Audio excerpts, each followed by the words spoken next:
Hello and welcome. आज daily news analysis में हम 3 जुलाई के जितने भी इम्पोर्टेंट न्यूज़ आर्टिकल्स थे उनको डिस्कस करेंगे।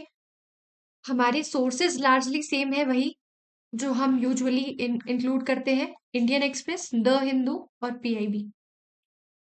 नाउ क्या क्या न्यूज़ आज हमने कवर की है। पहली है प्रधानमंत्री मोदी की घाना विजिट। हमें पता है कि प्रधानमंत्री मोदी 11 डेज की विजिट पर है। 5 कंट्रीज को वो विजिट करेंगे, जिसमें घाना सबसे पहले उन्होंने विजिट किया है। ये हमने 1 जुलाई को डिस्कस किया था कि कौन कौन सी कंट्रीज वो कौन कौन सी कंट्रीज वो विजिट कर रहे हैं और कैसे वो कंट्रीज हमारे लिए इम्पोर्टेंट है। प्रधानमंत्री अभी फिलहाल ब्रिक्स ब्रिक्स भी वो साथ में अटेंड करेंगे, ब्रिक्स की समिट जो ब्राजील में हो रही है। ठीक है। उनकी घाना विजिट डिटेल में डिस्कस करेंगे कि क्या क्या वहां पे निष्कर्ष इस विजिट का आया और कौन कौन से एमओयूज साइन हुए दोनों कंट्रीज के बीच में। Then we'll discuss about cloud burst and flash floods. आप न्यूज में देख रहे होंगे हिमाचल और उत्तराखंड दोनों में ही काफी ज्यादा क्लाउड बर्स्ट की न्यूज आ रही है, जो कि अ, अब विद क्लाइमेट चेंज काफी ज्यादा फ्रीक्वेंट हो गए हैं क्लाउड बर्स्ट। हर साल मॉनसून में हमें क्लाउड बर्स्ट इवेंट्स सामने आ जाते हैं। ठीक है। हम डिस्कस करेंगे कि इसका मैकेनिज्म क्या है, ऑलराइट, और इसकी डिस्ट्रीब्यूशन भी हम डिस्कस करेंगे, और साथ ही में जो इसका कॉन्सिक्वेंस है जैसे कि फ्लैश फ्लड्स, लैंडस्लाइड्स या फिर ग्लेशियल आउटबर्स्ट, वो भी डिस्कस करेंगे। देन थर्ड है supercharged green energy material. Actually में साइंटिस्ट की एक टीम ने सुपर कैपेसिटेटर्स जो होते हैं, सुपर कैपेसिटेटर्स जो कि एनर्जी स्टोर करने के लिए काम आते हैं, उनमें कुछ चेंजेस किए हैं और एक एनर्जी मटेरियल बनाया गया है। स्टोरेज के लिए एक नया मटेरियल बनाया है जिसको अभी पायलट बेस्ड में यूज किया गया है, बट इट हैज पोटेंशियल। तो वो हम डिस्कस करेंगे, ये पीआईबी का आर्टिकल है। Then financial fraud risk indicator. RBI ने एडवाइजरी जारी की है कि सभी बैंक्स को इसके साथ कनेक्ट होना है, फाइनेंशियल फ्रॉड रिस्क इंडिकेटर, जो कि डिपार्टमेंट ऑफ टेक्नोलॉजी द्वारा बनाया गया था। नाउ ये इंडिकेटर है क्या, इसकी वर्किंग क्या है, और इससे क्या फायदा होगा, इससे जो फाइनेंशियल फ्रॉड्स हैं वो कैसे कम होंगे, ये हम देखेंगे। Then guidelines obtaining caste certificate. Supreme court I think 22 जुलाई को ओबीसी कास्ट सर्टिफिकेट को ऑब्टेन करने में जो उसकी गाइडलाइंस है, पुरानी पिछले केस से जो दी गई थी, उसको रिव्यू करेगा। हम डिस्कस करेंगे कि अभी प्रेजेंट कंडीशन क्या है और क्या ये जो गाइडलाइंस हैं ये सच में अभी डिस्क्रिमिनेटरी हैं, और इनमें जो चेंजेस आएंगे वो तो ऑब्वियसली हमें 22 जुलाई को पता चलेगा, लेकिन हम अभी डिस्कस करेंगे कि क्या प्रेजेंट कंडीशन है, कौन कौन से केस लॉज इससे रिलेटेड है। ठीक है। सो स्टार्ट करते हैं। सबसे पहले है prime minister Modi arrives in Ghana to hold talks with president Mahama. So our very first news is Ghana visit of prime minister. देखो, जो वो 5 कंट्रीज विजिट करने वाले थे उसमें सबसे पहली घाना है, हमने देख लिया। नाउ घाना में क्या क्या इंपॉर्टेंट हुआ, उनको रिसीव करने के लिए प्रेसिडेंट एयरपोर्ट पे आए, आपने देख लिया होगा न्यूज में ये तो। एंड देन उनको 21 गन सल्यूट मिली, 21 गन सल्यूट उनको मिली। Although this is not very important, हमारे लिए इंपॉर्टेंट है कि उनको हाईएस्ट सिविलियन ऑनर मिला। ठीक है, घाना का हाईएस्ट सिविलियन ऑनर प्रधानमंत्री मोदी को मिला, जिसको एड्रेस करते हुए उन्होंने कहा कि ये इमेंस ऑनर और प्राइड की बात है उनके लिए, और उन्होंने ये जो अवार्ड है ये डेडिकेट किया to youth of both the countries. ठीक है। अब ये तो ठीक है, इंपॉर्टेंट है कि उन्हें हाईएस्ट सिविलियन ऑनर वहां का मिला। इससे भी ज्यादा हमारे लिए इंपॉर्टेंट है कि इसका कंक्लूजन क्या निकला, इस विजिट का ऑल टुगेदर यहाँ पे क्या क्या हुआ। तो लेट्स टॉक अबाउट दैट। ये भी पीआईबी में पब्लिश थी ये अनाउंसमेंट कि वहां क्या क्या हुआ। सबसे पहले बायलेटरल टाइज को कॉम्प्रिहेंसिव पार्टनरशिप में बदलने की बात की गई है। नाउ बायलेटरल टाइज क्या होते हैं और कॉम्प्रिहेंसिव पार्टनरशिप क्या होती है, ये आप आए दिन आप न्यूज़पेपर्स में पढ़ते होंगे दैट इस कंट्री के साथ हमारी बायलेटरल टाइज है एंड इस कंट्रीज के साथ हमने कॉम्प्रिहेंसिव पार्टनरशिप है या फिर स्ट्रेटेजिक पार्टनरशिप है। तो ये पार्टनरशिप्स होती क्या है? सबसे पहले तो ये डिप्लोमेटिक रिलेशनशिप्स या फिर डिप्लोमेटिक टाइज के टाइप्स हैं। ठीक है, बायलेटरल टाइज, कॉम्प्रिहेंसिव पार्टनरशिप और स्ट्रेटेजिक पार्टनरशिप, और एक और भी होती है कॉम्प्रिहेंसिव स्ट्रेटेजिक पार्टनरशिप। तो ये देखते हैं कि ये क्या होता है। बायलेटरल टाइज का सिंपल सा मतलब होता है कि कोई दो कंट्रीज है वो आपस में रिलेशन रखना चाहती हैं, आपस में कोऑपरेशन का, दैट अगर कोई भी सेक्टर पे बात करनी होगी तो they are ready to talk, they are ready to cooperate.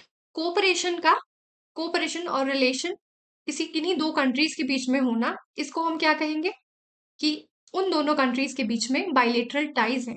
Now comprehensive ties are या comprehensive partnership is more elaborate. वही अभी इस विजिट में डिसाइड हुआ है कि हम अपने बायलेटरल टाइज को कॉम्प्रिहेंसिव पार्टनरशिप में चेंज कर देंगे। कॉम्प्रिहेंसिव पार्टनरशिप क्या होता है?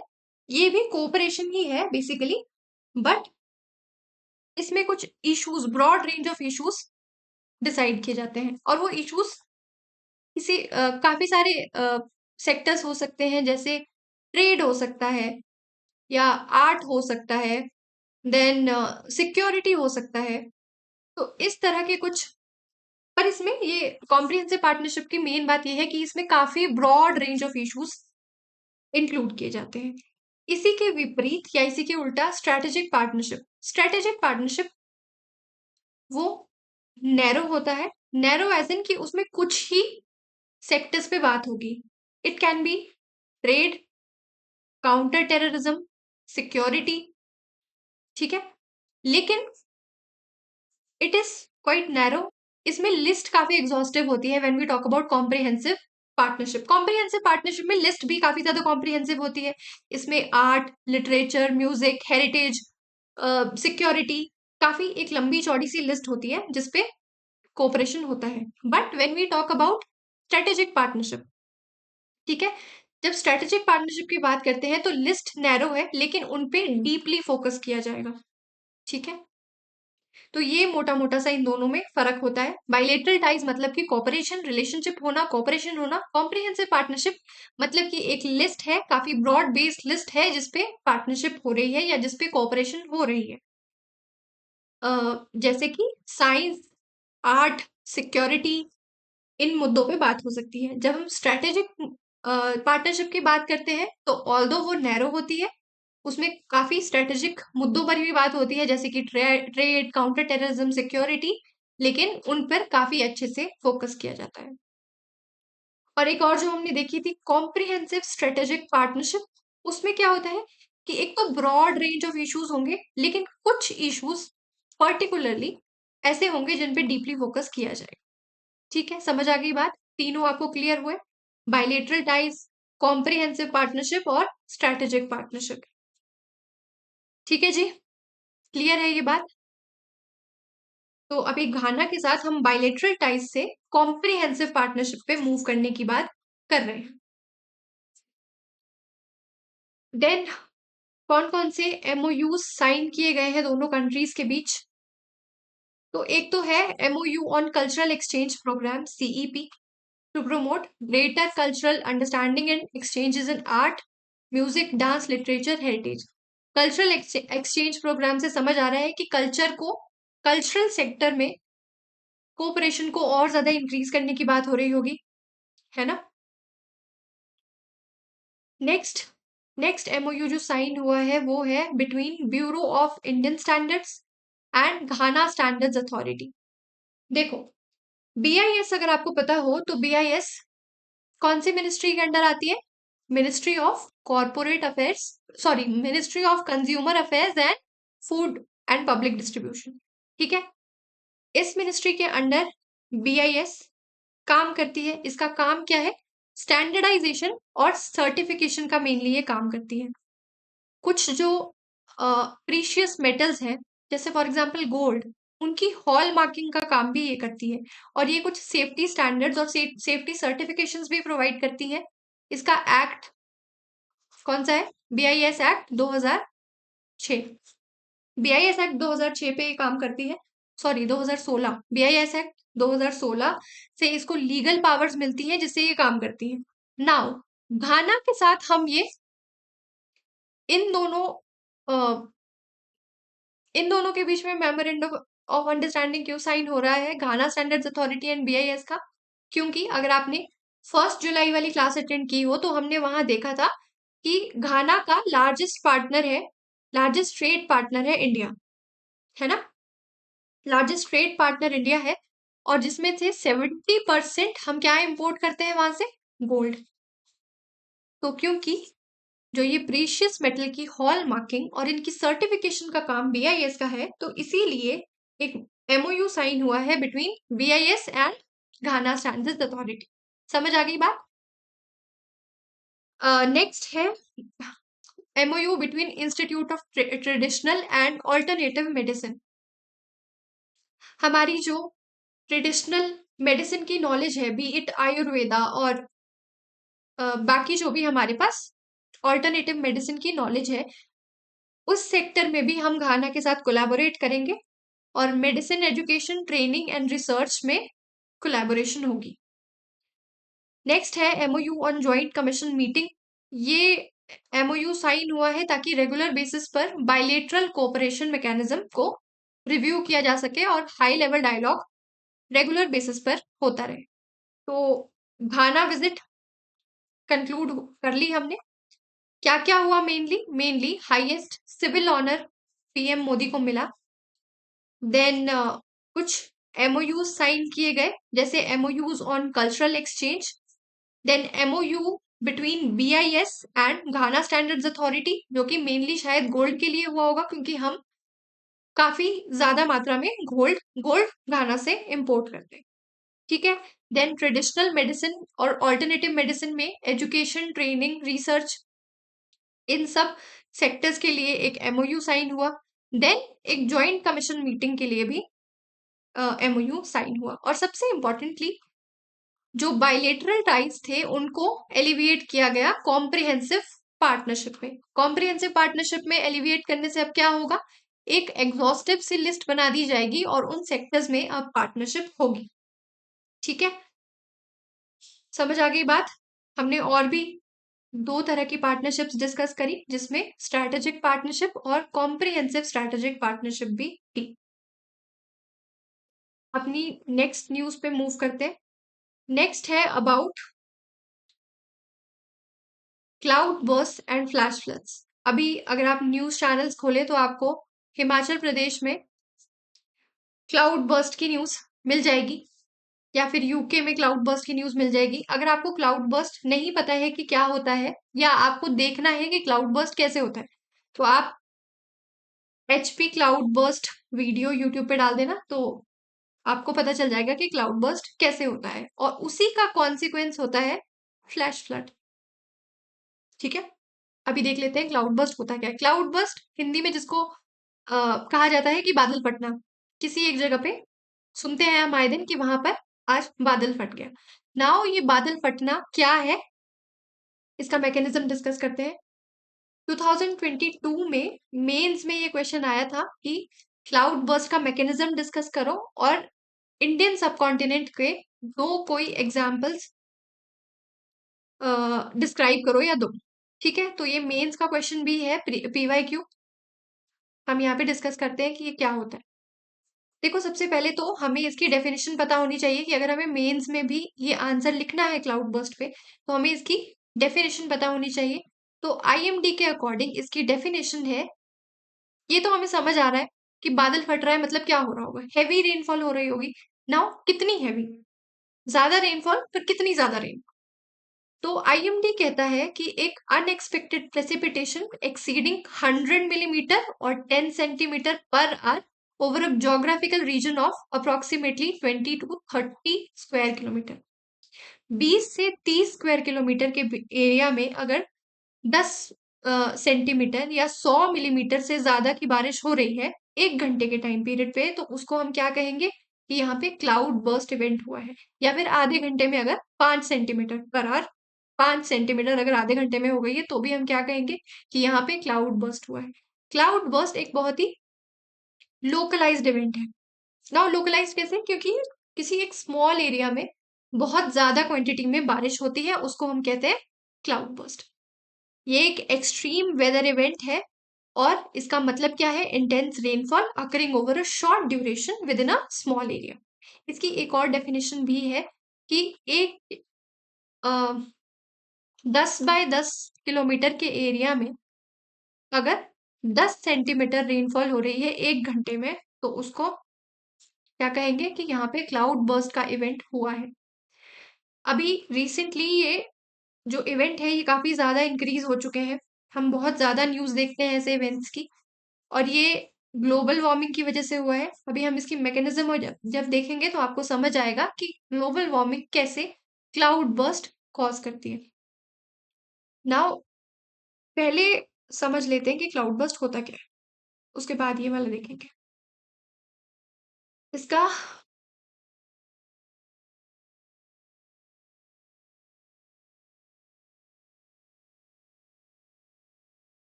कल जब हम मेडन जूलियन ऑसिलेशन पढ़ रहे थे तो हमने एक बात वहां समझी थी कि अगर वार्मिंग होगी तो वहां क्या होगा? किसी एक एरिया में अगर वार्मिंग हो रही है तो वहां वार्म एयर राइज कर जाएगी, लो प्रेशर फॉर्म करेगी और वार्म एयर राइज कर जाएगी और ऊपर जाकर क्या करेगी?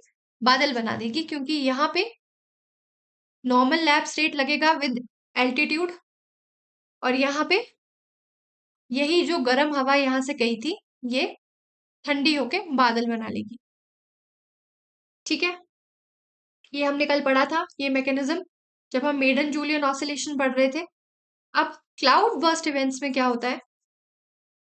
क्लाउड बर्स्ट इवेंट्स में क्या होता है कि सेम यही फिनोमिनन, वार्म एयर राइज करेगी। अब क्योंकि मॉनसून के टाइम पर ये होता है तो हवा क्या है? ह्यूमिड, मतलब हवा में बहुत ज्यादा मॉइस्चर है, हवा मॉइस्चर कैरी कर रही है। मॉइस्चर कैरिंग हवाएं ऊपर जा रही हैं तो वो क्या करेंगी? वो बादल बनाएंगी। लेकिन क्योंकि गर्मी है बहुत ज्यादा, तो उसकी वजह से जो वार्म एयर की सप्लाई है वो कॉन्टिन्यूअस है। मॉइस्चर लेडन वार्म एयर की सप्लाई कॉन्टिन्यूअस है तो उसकी वजह से बादल तो बनेंगे। बादल कौन से बनेंगे? क्यूमुलोनिम्बस। क्यूमुलोनिम्बस बादल तो बनेंगे लेकिन बारिश नहीं होगी।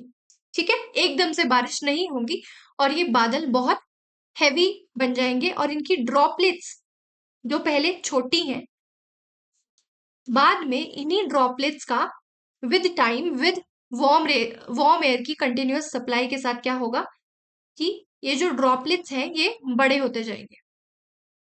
ये बड़े बड़े ड्रॉपलेट्स आपस में कोलाइड करना शुरू कर देंगे। अब या तो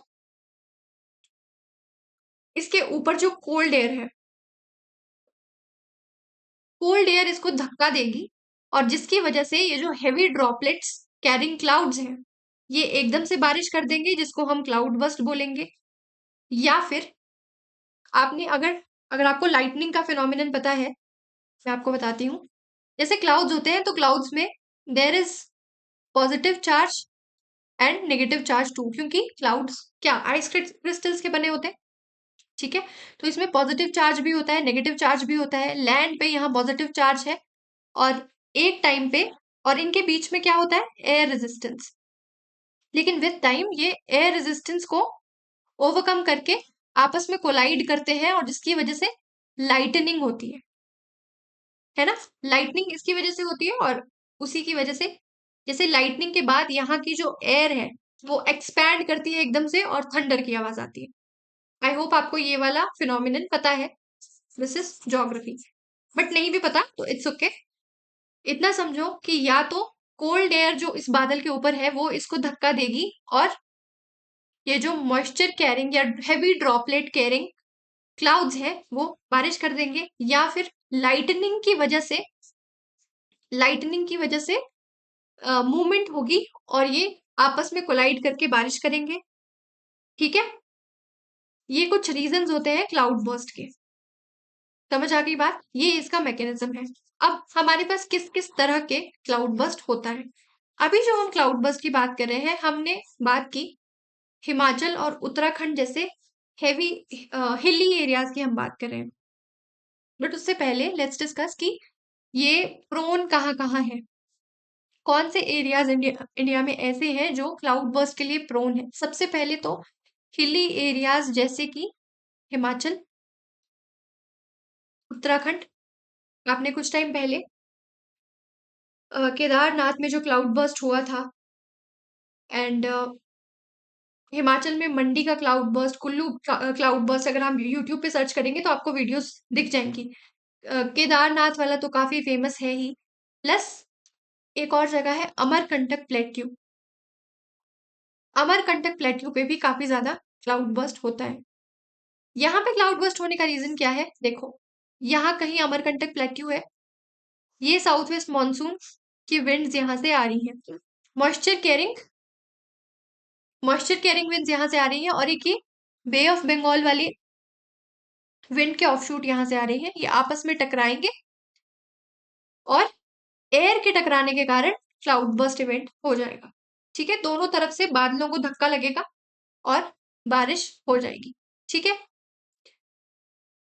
क्लाउड बर्स्ट में अगर आपको सीधा सा समझना है तो इतनी सी बात समझो कि क्यूमुलोनिम्बस क्लाउड्स फॉर्म हुए क्योंकि warm moisture laden moisture laden warm air की सप्लाई कंटिन्यूअस थी, उसकी वजह से क्लाउड्स फॉर्म होते गए। क्योंकि सप्लाई कॉन्टिन्यूअस थी इसीलिए कंडेंसेशन तो हो रही थी लेकिन बारिश नहीं हुई, क्योंकि कंटिन्यूअस सप्लाई है अभी भी। अब जैसे ही उसको कोई एक्सटर्नल स्टिमुलाई मिलेगा, B it lightning, B it ऊपर वाली कोल्ड एयर से धक्का लगना, या फिर एयर का कहीं और से एयर का धक्का लगना, बारिश हो जाएगी और इसको हम कहेंगे, उस इवेंट को हम कहेंगे क्लाउड बर्स्ट। अब समझ आई ये बात?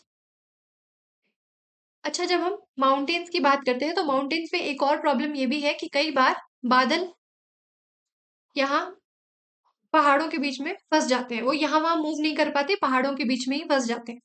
अब और इसकी वजह से क्लाउड बर्स्ट इवेंट जब होता है तो वैलीज में फ्लड आ जाता है। ठीक है, आई होप आपको क्लियर हुआ होगा ये।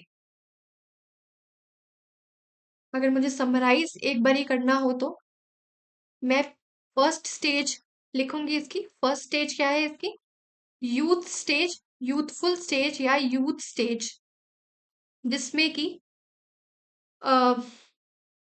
अप ड्राफ्ट होता है। अप ड्राफ्ट क्या है? वही जो मैंने आपको सिंपल भाषा में समझाया था कि वार्म एयर राइज करेगी और ऊपर जाकर कंडेंसेशन होगी। ठीक है, उसको ही कह रहे हैं अप ड्राफ्ट। ये अप ड्राफ्ट स्टेज है और इसको यूथफुल स्टेज कहा जाता है जिसमें अप ड्राफ्ट होती है। सेकेंड स्टेज होगी मैच्योर स्टेज, जिसमें कोई एक एक्सटर्नल स्टिमुलाई मिलेगा। It can be anything, it can B air, it can B cold air from upward, जो कि धक्का लगाएगी बादलों को ऊपर से, या फिर लाइटनिंग।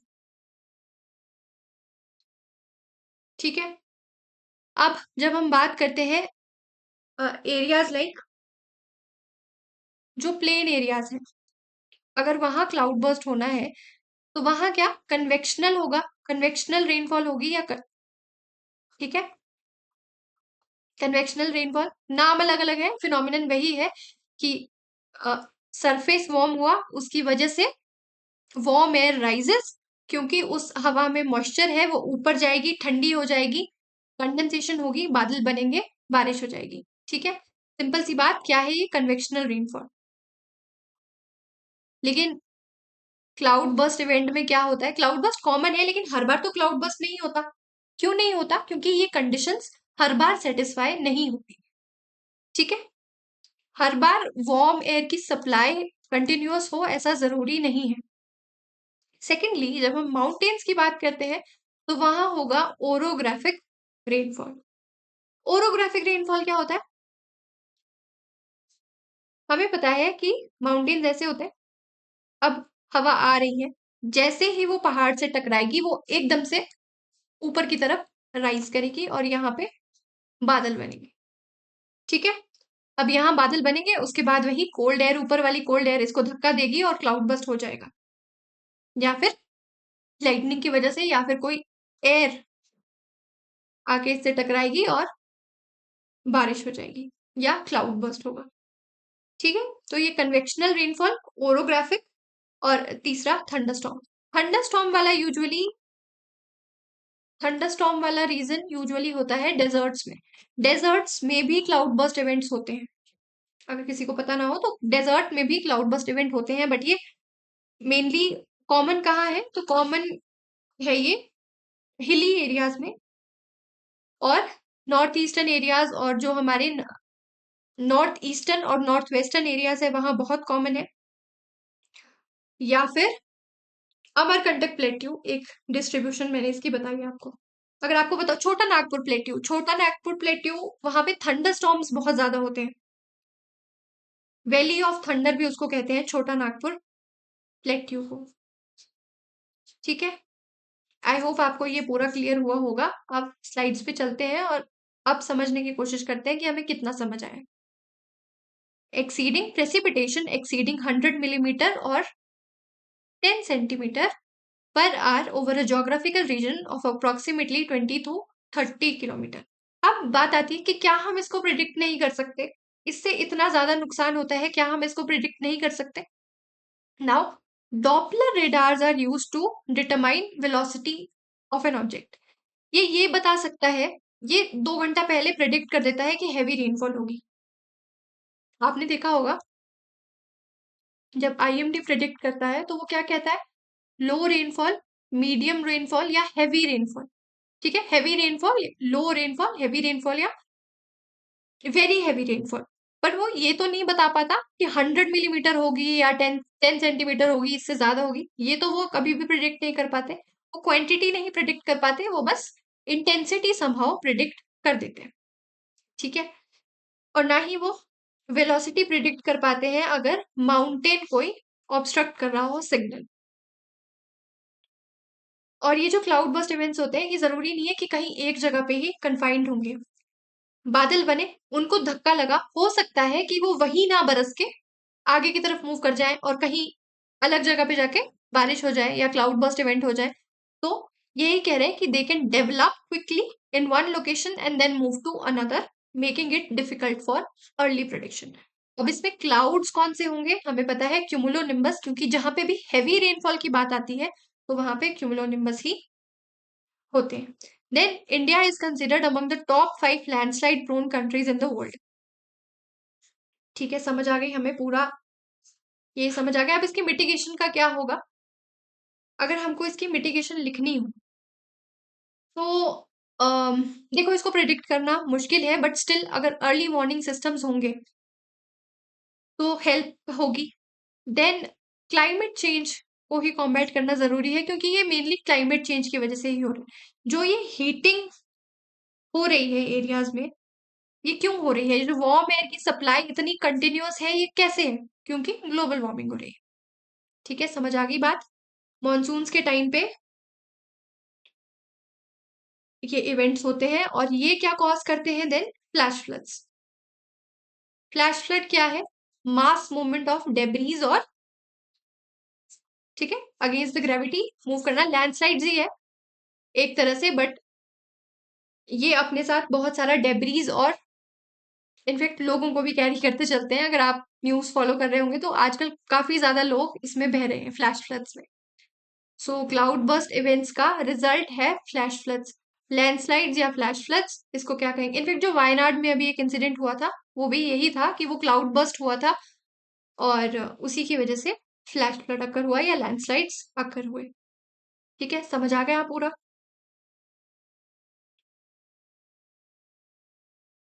देन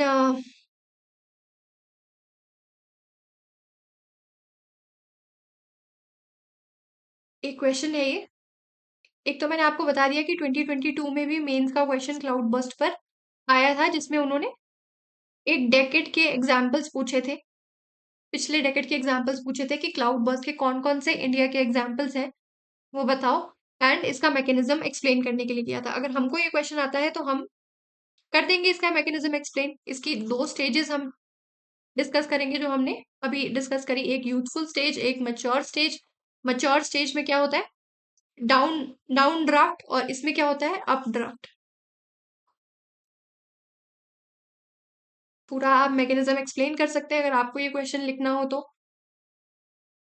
विद डायग्राम्स, और वो तीन तरह के भी एक्सप्लेन कर सकते हैं, कन्वेक्शनल, देन थंडरस्टॉर्म, और एक ओरोग्राफिक। ओरोग्राफिक जो माउंटेन्स में कॉमन है, और ओरोग्राफिक माउंटेन्स में ही होता है, थंडर वाला desert, and convectional plain areas में। और साथ ही में इसकी डिस्ट्रीब्यूशन की अगर हम बात करें तो हिमालयाज और नॉर्थ ईस्टर्न रीजन में ये काफी कॉमन है, और साथ ही में अमरकंटक प्लेट्यू, यहाँ पे भी ये होता है। यहाँ पे क्यों होता है, क्योंकि ये एक ऑफशूट आता है साउथ वेस्ट मानसून वाली विंड्स का, और एक बे ऑफ बंगाल से एक ऑफशूट आता है एयर का, साथ में टकराते हैं और क्लाउड बर्स्ट जैसा इवेंट होता है, और जिसके कारण आता है फ्लैश फ्लड। अच्छा, ये क्वेश्चन डिस्कस कर लेते हैं। Which of the following statement with regard to cloud burst is और are correct? It is defined as sudden localized very heavy downpour with cloud, thunder and lightning. Correct. It mostly occurs in hilly areas. Yes, mostly कहाँ होता है, hilly areas में. It results into very high intensity of rainfall, that is 250 millimetre to 350 millimetre. अब ये नहीं सोचना है कि मैंने तो आपको 100 मिलीमीटर बताया है, मैंने बताया है कि एक्सीडिंग 100 मिलीमीटर। अब इससे ज्यादा कितना भी हो सकता है, और इन्होंने इन अ कपल ऑफ आवर्स लिखा है, ये 100 मिलीमीटर इन 1 आवर है। So this statement is also correct. It occurs only during the day time. नहीं, ऐसा तो कुछ नहीं है, नाइट टाइम पे भी क्लाउड्स बन सकते हैं, है ना, कंडेंसेशन होनी चाहिए, क्लाउड्स तो कभी भी बन जाएंगे। सो इसका आंसर है A 1 2 and 3 ओनली। नेक्स्ट है, Indian scientist engineer supercharge green energy material. देखो क्या हुआ है, जब हम रिन्यूएबल एनर्जी की बात करते हैं या वैसे भी स्टोरेज की बात करते हैं कि हम एनर्जी तो रिन्यूएबल सोर्स से प्रोड्यूस कर लें, पर उसको स्टोर कहाँ करें? स्टोरेज के लिए लगती है बैटरी, बैटरी में लगता है लिथियम आयन। कहाँ से आता है जी? ये आता है चाइना से। अगेन डिपेंडेंस हो गई, तो इस डिपेंडेंस को भी कम करना है, और कुछ बैटरी में प्रॉब्लम्स भी है या इसके कुछ कॉन्स भी हैं, उनको भी ओवरकम करने के लिए सुपर कैपेसिटेटर नाम का एक चीज आती है, पर उसके भी अपने कुछ ड्रॉबैक्स हैं। तो अभी क्या हुआ है, जो साइंटिस्ट हैं उन्होंने एक ऐसा मटेरियल बनाया है, एक ऐसा सुपर कैपेसिटेटर बनाया है, जिससे कि जो प्रॉब्लम्स थी सुपर कैपेसिटेटर में, ट्रेडिशनल सुपर कैपेसिटेटर में, उनको ओवरकम किया जा सकता है। ठीक है, समझ आ गई बात, क्या डिस्कस करने वाले हैं, क्या है super capacitor? Is something that is used to store the energy. Let's discuss. क्या हुआ है, scientist from Bengaluru in collaboration with Aligarh Muslim university, उन्होंने एक next generation energy storage material बनाया है, जिससे सुपर कैपेसिटेटर की परफॉर्मेंस इंक्रीज हो जाएगी। Storage lies the super capacitor. Super capacitors are very good when it comes to storage, but उसकी अपनी कुछ कॉन्स है जिनको ओवरकम करने के लिए ये पूरा एक्सपेरिमेंट हुआ। सुपर कैपेसिटेटर क्या होता है? A device that can rapidly store and release large amount of energy, making them crucial for powering everything. Now super capacitors use किए जा सकते हैं मोबाइल डिवाइस में। सुपर कैपेसिटेटर्स की जब हम बात करें, देखो एक तरफ बैटरी है और एक तरफ है सुपर कैपेसिटेटर। नाउ एक सुपर कैपेसिटेटर क्या है, इसकी चार्जिंग और डिस्चार्जिंग बहुत क्विकली होती है, मतलब ये चार्ज भी बहुत जल्दी हो जाता है और ये डिस्चार्ज भी बहुत जल्दी हो जाता है। डिस्चार्ज मतलब कि पावर सप्लाई करना, कोई एक अप्लायंस है उसको जल्दी से पावर सप्लाई करता है, ठीक है। तो जैसे कि मोबाइल्स या फिर इलेक्ट्रिक व्हीकल्स, इनके लिए ये बहुत उपयोगी होगा अगर हम सुपर कैपेसिटेटर्स इसमें यूज कर सके तो। ऑलराइट, अब लेकिन प्रॉब्लम क्या है कि how much energy they can store. Batteries की जब हम बात करते हैं तो इनकी एनर्जी डेंसिटी हाई है। एनर्जी डेंसिटी हाई होने का मतलब क्या होता है, यहां लिखती हूँ। एनर्जी डेंसिटी हाई होने का मतलब क्या होता है कि they can store more energy per unit volume या पर यूनिट वेट। ठीक है, क्या डिस्कस कर रहे हैं हम कर रहे थे बैटरी और सुपर कैपेसिटेटर। सुपर कैपेसिटेटर का क्या है, ये इसकी हाई पावर इंटेंसिटी है।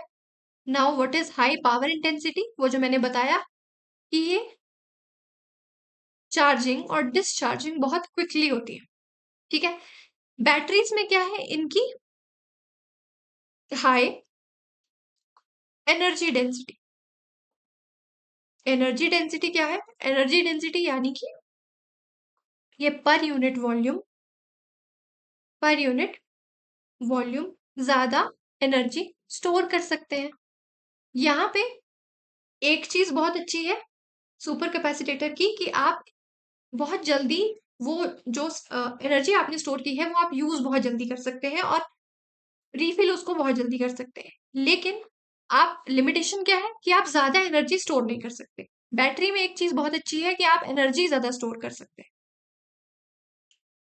ठीक है, समझ आ गई बात। लेकिन बैटरी की लाइफ साइकिल शॉर्ट होता है, आप बार बार बैटरी को रिफिल नहीं कर सकते। यहाँ पे सुपर कैपेसिटेटर बहुत अच्छा है, इसका लाइफ साइकिल बहुत लॉन्ग है, लॉन्ग लाइफ साइकिल है इसका। आप इसको कितनी भी बार चार्ज और डिस्चार्ज कर सकते हैं। अब अगर ऐसा मटेरियल कोई हमारे पास है जिसको ज्यादा चार्ज होने में प्रॉब्लम नहीं है, जैसे for example our mobile phones, हमारे मोबाइल फोन्स को हम कितनी ही बार चार्ज करते हैं तो कोई प्रॉब्लम नहीं है इनको। ऐसे मटेरियल्स में जहां पे हमें एक तो जल्द हम चाहते हैं कि चीज जल्दी चार्ज हो जाए और हम बार बार चार्ज करना अफोर्ड कर सकते हैं, वैसे केसेस में सुपर कैपेसिटेटर्स बहुत अच्छे होते हैं। बस इनकी प्रॉब्लम ये है कि ये इनकी स्टोरेज इतनी अच्छी नहीं होती। ठीक है, इसी को ओवरकम करने के लिए साइंटिस्ट ने क्या किया है, अम, साथ ही में ये भी बहुत एक पॉइंट है कि ये जल्दी चार्ज हो जाते हैं और ये स्लो चार्ज होते हैं। तो हमने कंपेयर कर दिया बैटरी और सुपर कैपेसिटेटर को। आई होप आपको सुपर कैपेसिटेटर समझ आया होगा। सुपर कैपेसिटेटर एक ऐसा डिवाइस है जिसमें बैटरी की तरह ही होता है वो भी, जिसमें हम एनर्जी स्टोर कर सकते हैं। ना एनर्जी स्टोर कर सकते हैं तो लेकिन कितनी एनर्जी स्टोर कर सकते हैं वो एक प्रॉब्लम थी। अब यही प्रॉब्लम को सॉल्व किया गया है। तो देखते हैं क्या किया गया है। सबसे पहले तो ये देखो, centre for nano and soft matter sciences Bengaluru, एक autonomous institute under department of science and technology, इन्होंने इन्होंने ये एक्सपेरिमेंट मेनली कंडक्ट किया है। अब यहाँ से ये प्लीज याद रखना, centre for nano and soft matter sciences क्या है, ये एक ऑटोनोमस इंस्टीट्यूट है। जो ऐसे क्वेश्चन आते हैं ना कि ये एक अटैच्ड ऑफिस है या ये अलग डिपार्टमेंट है, क्या है ये, तो ये एक ऑटोनॉमस इंस्टीट्यूट है under department of science and technology, क्या, centre for nano and soft matter sciences.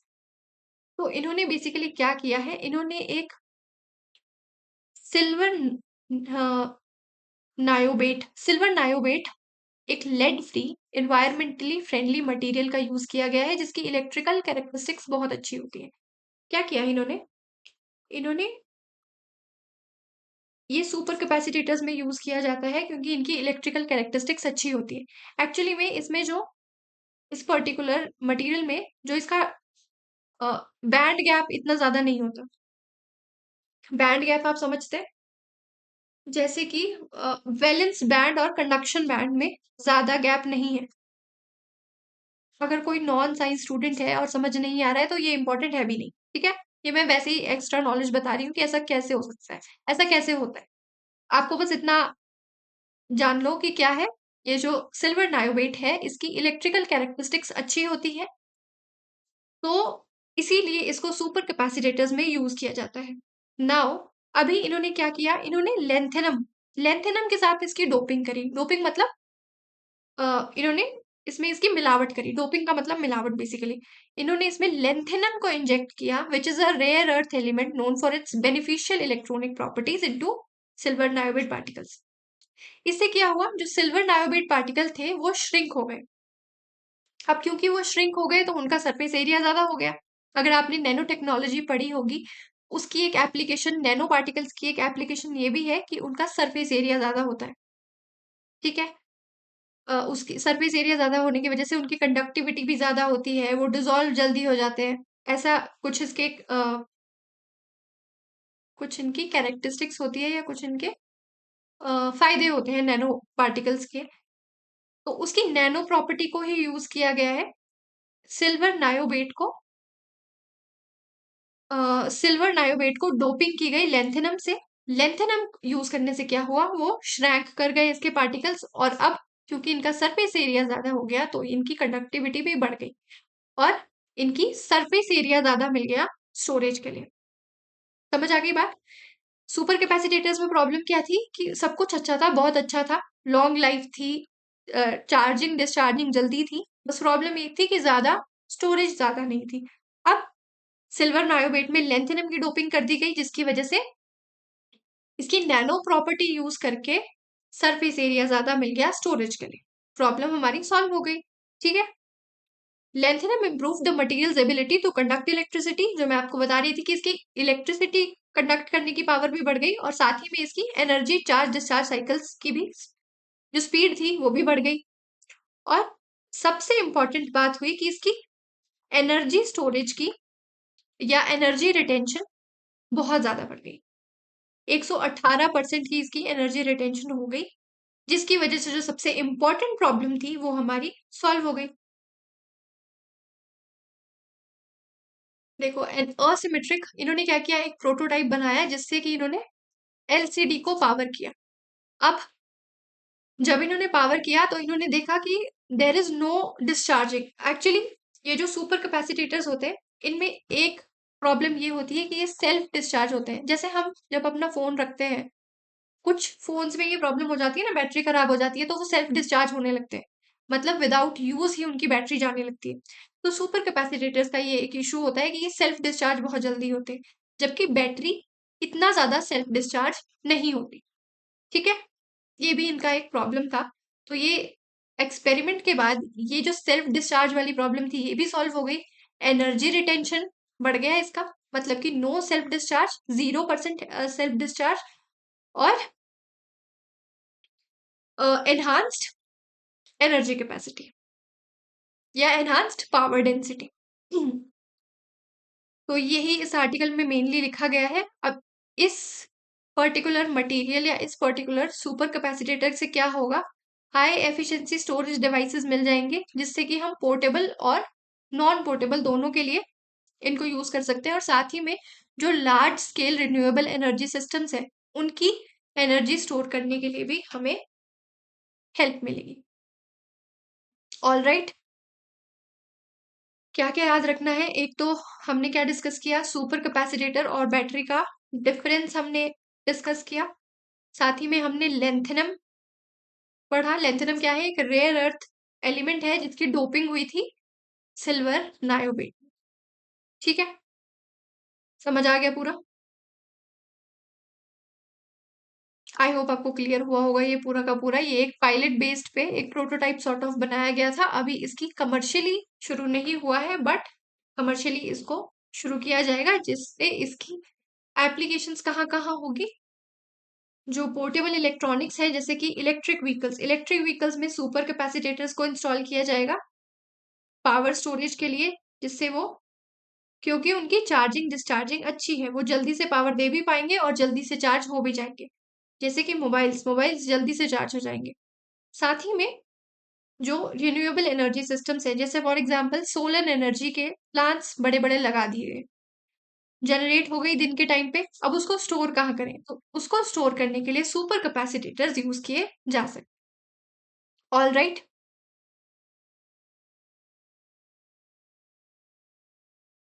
Then we have next landmark step in cyber fraud prevention.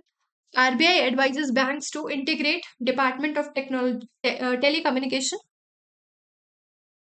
Financial fraud risk indicator. ठीक है। DOT ने एक फाइनेंशियल फ्रॉड रिस्क इंडिकेटर बनाया था, ये इन्होंने मई के महीने में बना दिया था एक्चुअली। अब RBI ने क्या किया है, RBI ने कहा है कि सभी banks B it schedule commercial banks, B it small finance bank, payment banks, cooperative banks, और ये इंटीग्रेट कर जाए फाइनेंशियल फ्रॉड रिस्क इंडिकेटर्स के साथ, ताकि फाइनेंशियल फ्रॉड को कर्ब करने के लिए आसानी हो सके। देखो बात क्या हुई है एक्चुअली, इसका मैकेनिज्म मैं आपको समझाती हूँ। जैसे आपने देखा होगा आजकल स्पैम कॉल्स आते हैं, कोई आपका करीबी रिश्तेदार बन के फोन करेंगे कि आपके बेटे को हमने पकड़ लिया है। सुना होगा ऑब्वियसली, आपके आसपास वाले किसी न किसी के साथ हो रखा होगा ये। ऐसे ऐसे स्पैम्स आते हैं, स्पैम कॉल्स आती हैं, फ्रॉड कॉल्स आती हैं दैट आपके इस पर्टिकुलर इंसान को हमने पकड़ लिया है, या फिर आपका ये कस्टम्स में आपका ये पार्सल है, आपको इतना पे करना पड़ेगा वरना होगा ये हो जाएगा वो हो जाएगा, आपको जेल हो जाएगी, ऐसे डराया जाता है और फ्रॉड्स होते हैं। अब ऐसे जो नंबर है, ऐसे नंबर्स को आइडेंटिफाई किया जाएगा। कैसे आइडेंटिफाई करेंगे? देखो जब ऐसा कोई फ्रॉड होगा तो जो Indian cyber crime coordination centre, national cyber crime reporting portal और इन्हीं का चक्षु प्लेटफॉर्म, इनके पास जो भी इंफॉर्मेशन होगी, जो भी ये स्पैम कॉल वाले नंबर्स होंगे, ये क्या करेंगे, इनका एक डेटाबेस बनाएंगे और ये डेटाबेस शेयर कर दिया जाएगा बैंक्स के साथ। अब जैसे ही कोई transaction, UPI transaction in numbers पे होने लगेगी, तो बैंक्स के पास पावर होगी, क्योंकि इनके पास एक डेटाबेस होगा ऑब्वियसली। तो ये क्या करेंगे, या तो उस नंबर को, ये ट्रांजैक्शन को ब्लॉक करेंगे, या फिर जो यूजर जो ट्रांजैक्शन कर रहा है उसको एक एसएमएस दे देंगे बीवेयर का कि okay this can be a spam और this can be a fraud. ठीक है, so this way financial fraud को कम करने के लिए ये एक लैंडमार्क स्टेप माना जा रहा है। अब आरबीआई ने सभी बैंक्स को कह दिया है कि आप इस particular financial fraud risk indicator के साथ इंटीग्रेट कर दीजिए। ठीक है, अभी आर्टिकल आपको समझ आ गया कि क्या है इसमें। अभी आर्टिकल पढ़ के एक बार देख लेते हैं, अब आराम से समझ आ जाएगा पूरा मैकेनिज्म। बस यही है कि एक नंबर का डाटाबेस बनेगा जो बैंक्स के पास रहेगा। जैसे ही इन फ्रॉड नंबर्स पे कोई ट्रांजेक्शन होने लगेगी यूपीआई से, आपको या तो मैसेज आ जाएगा या आपकी ट्रांजेक्शन ब्लॉक कर दी जाएगी। ठीक है, ये बनाया किसने है, तो डिपार्टमेंट ऑफ टेलीकम्युनिकेशन ने। ये एक इम्पॉर्टेंट पॉइंट है, किसी आरबीआई ने नहीं बनाया है। अगर ऐसी स्टेटमेंट आती है कि it is developed by RBI, नहीं, आरबीआई ने सिर्फ इंटीग्रेट करने की एडवाइजरी जारी की है। साइबर एनेबल्ड फाइनेंशियल फ्रॉड्स को कर्ब करने के लिए ये इंडिकेटर बनाया गया है, और ताकि सिटीजन्स को सेफगार्ड किया जा सके। ठीक है, what is financial fraud risk indicator and how it helps banks to prevent cyber fraud? The financial fraud risk indicators by DOT, Department Intelligence Unit, important, is a risk based metric.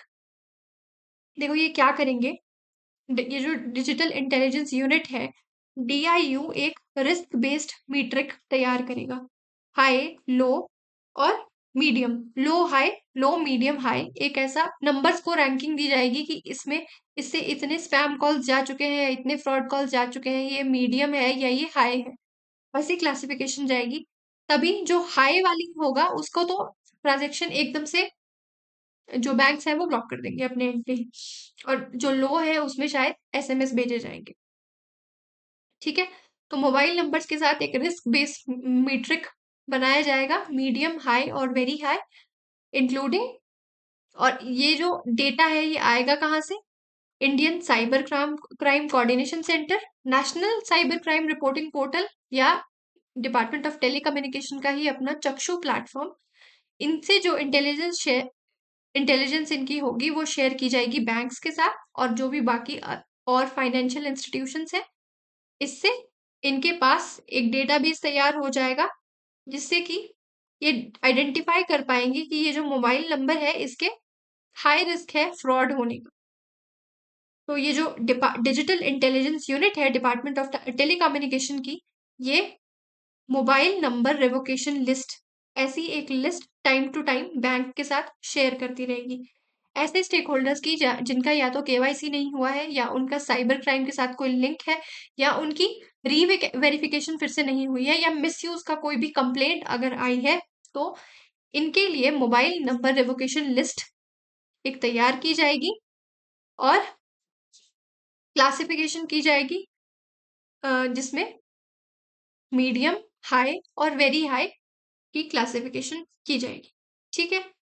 Then banks and financial institute can use this particular index in real time to prevent such as declining suspicious transactions, issuing alert or warning to customers, and delaying transactions flagged as high risk.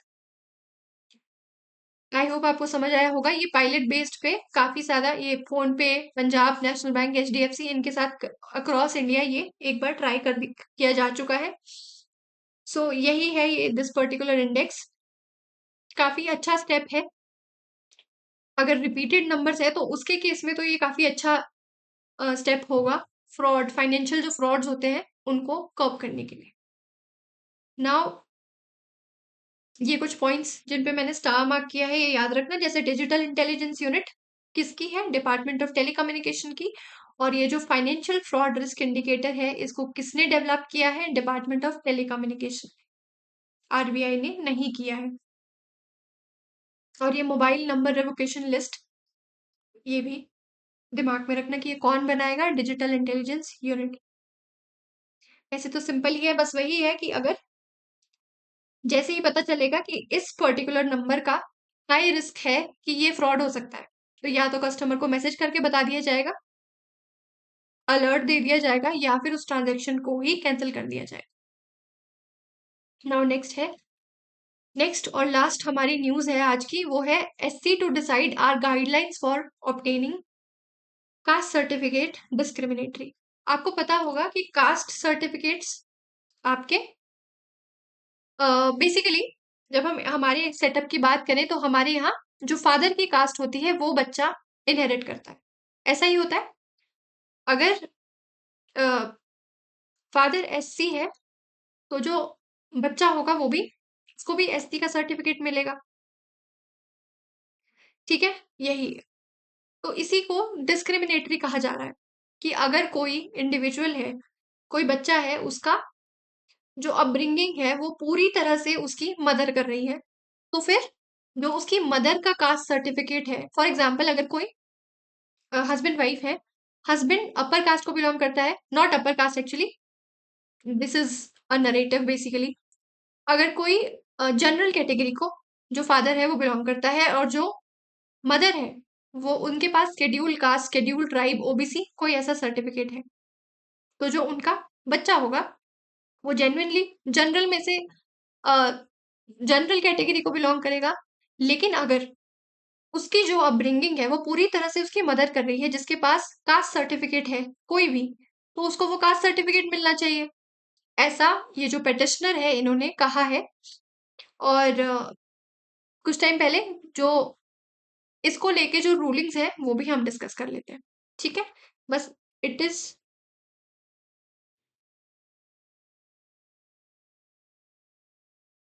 I hope it is visible. जब PDF आएगी तो आपको ये visible होगा। अभी ये मैंने अपने लिए थोड़ा सा जूम कर लिया है।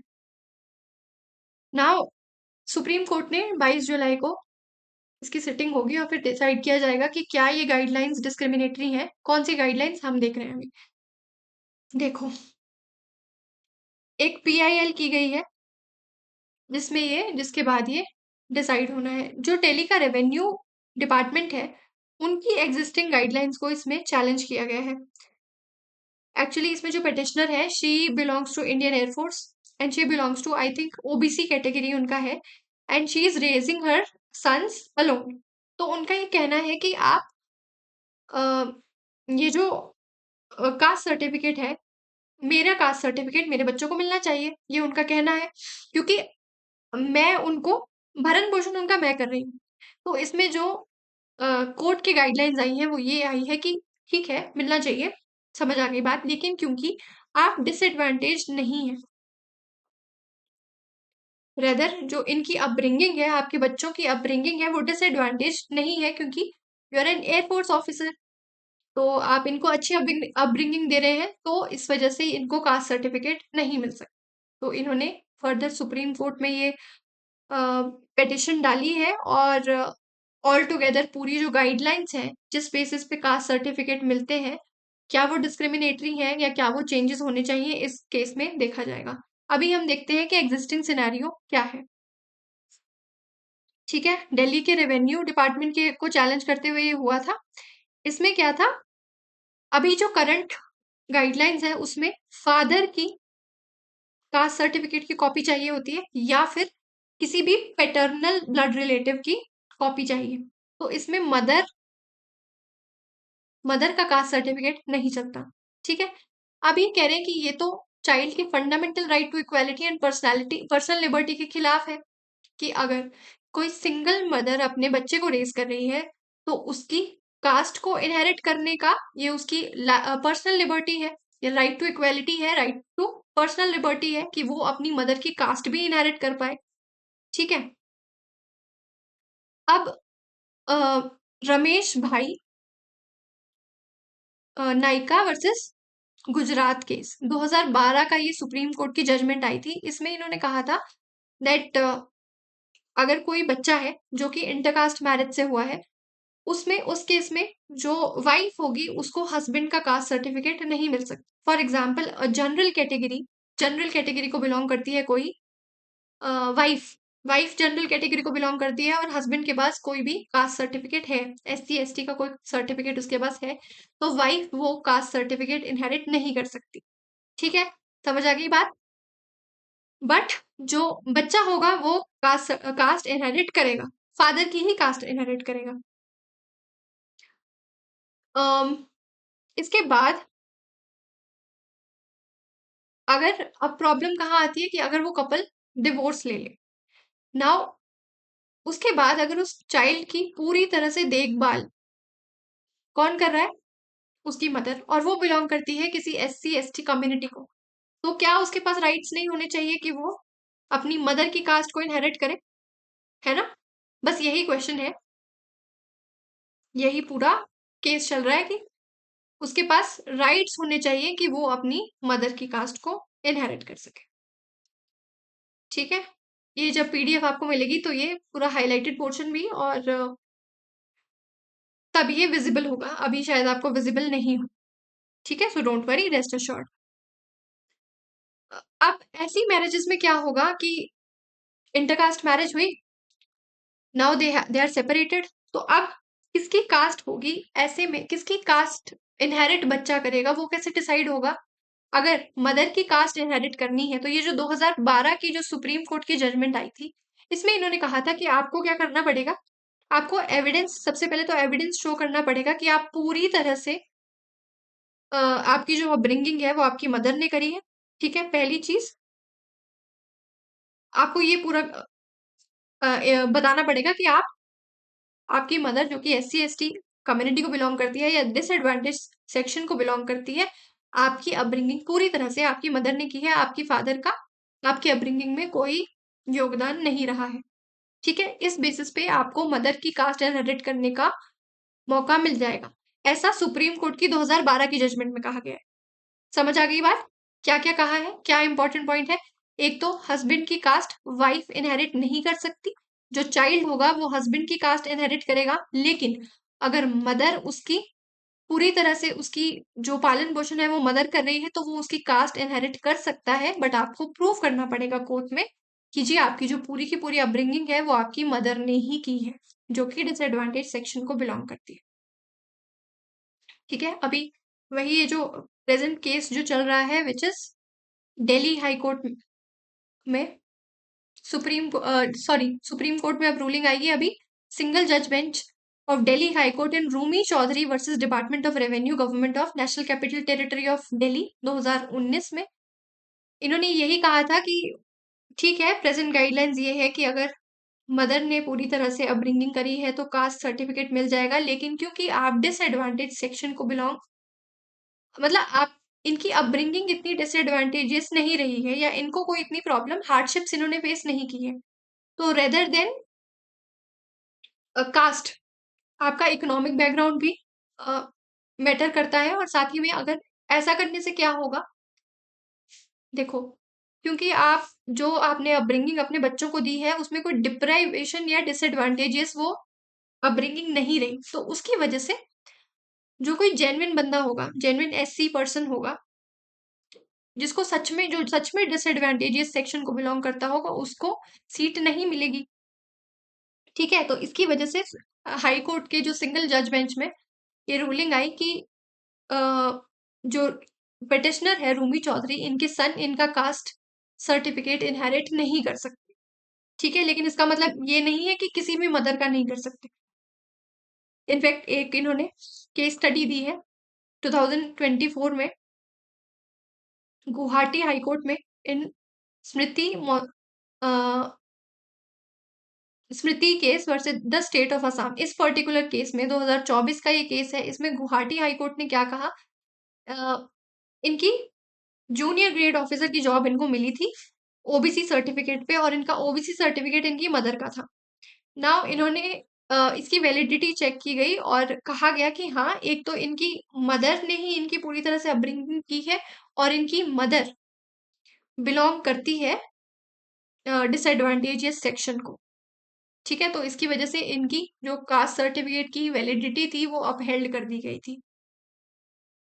ठीक है जी, कोर्ट ने रीअफर्म किया कि cast identity in intercaste scenarios depend on actual lived experience and community integration and not just paternal lineage. सिर्फ पैटर्नल लीनिएज पे डिपेंड नहीं करता कि आपकी लीनिएज क्या है, आपने सच में अगर वो हार्डशिप्स फेस की हैं तो आपको वो कास्ट सर्टिफिकेट मिलता है। अब देखा जाए तो एम्बिग्विटी तो है, ये कैसे डिसाइड किया जाएगा कि हार्डशिप्स फेस की है कि नहीं की है। नाउ अगर आप देखें तो दोनों ही सुप्रीम कोर्ट्स की जजमेंट अलग अलग हो गई है। दिल्ली हाई कोर्ट ने जो कास्ट सर्टिफिकेट है उसको डिनाई कर दिया, और असम हाई कोर्ट ने कास्ट सर्टिफिकेट दे दिया। सुप्रीम कोर्ट कहता है कि कास्ट सर्टिफिकेट लिया जा सकता है, बस क्या होना चाहिए, आपको प्रूव करना है कि आपकी मदर ने आपकी अपब्रिंगिंग की है। दिल्ली कोर्ट ने कहा कि मदर ने तो अपब्रिंगिंग की है, लेकिन आपकी जो अपब्रिंगिंग है वो डिसएडवांटेजियस या डिप्राइव्ड नहीं रही है, तो आपको कास्ट सर्टिफिकेट नहीं मिलेगा। और असम हाई कोर्ट ने कहा कि क्योंकि हाँ, मदर ने ही अपब्रिंगिंग की है तो कास्ट सर्टिफिकेट वैलिड है।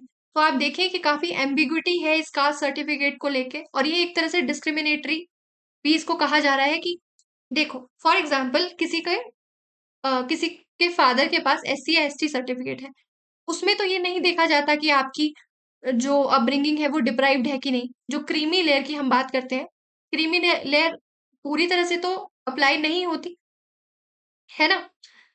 तो ये डिस्क्रिमिनेटरी तो एक तरह से है कि अगर आपको अपना मदर का कास्ट सर्टिफिकेट इनहेरिट करना है तो आपको प्रूव करना पड़ेगा कि आपकी अपब्रिंगिंग डिसएडवांटेज रही है, या आप डिप्राइव्ड सेक्शन को बिलोंग करते हैं, या आपने वो हार्डशिप्स या वो डिप्राइवेशन देखी है। बट फादर के केस में तो ऐसा नहीं है। फादर के केस में तो आपको बस एक सर्टिफिकेट जाके दिखाना है अपने फादर का, और आपको भी वो सर्टिफिकेट आप इनहेरिट कर लेंगे, है ना। So this is somehow discriminatory. तो इसी को देखने के लिए अभी 22 जुलाई में supreme court guidelines, fresh guidelines शायद इशू करे, और इन गाइडलाइंस को फिर से देखेंगे। प्रेजेंटली अभी जो गाइडलाइंस हमारे पास है, या प्रेजेंट जो सिनेरियो है वो यही है कि सबसे पहले तो वाइफ इनहेरिट नहीं कर सकती, मदर का इनहेरिट कर सकते हैं अगर वो एक सिंगल मदर है। बस आपको प्रूफ करना है कि आपको पूरी तरह से आपकी अपब्रिंगिंग आपकी मदर ने की। अब ये दिल्ली कोर्ट ने नया एंगल इसमें क्या डाला है कि आपको देखना पड़ेगा कि आप असली में आपने वो लिविंग एक्सपीरियंस आपका है या नहीं। ठीक है, ये दिल्ली हाई कोर्ट ने कहा है। सुप्रीम कोर्ट की गाइडलाइंस यहां तक की थी 2012 के केस में। आई होप आपको क्लियर हुए होंगे सारे के सारे आर्टिकल्स, और आई होप क्लियर हुआ होगा सब कुछ। So let's end the session here. और ठीक है, थैंक यू सो मच।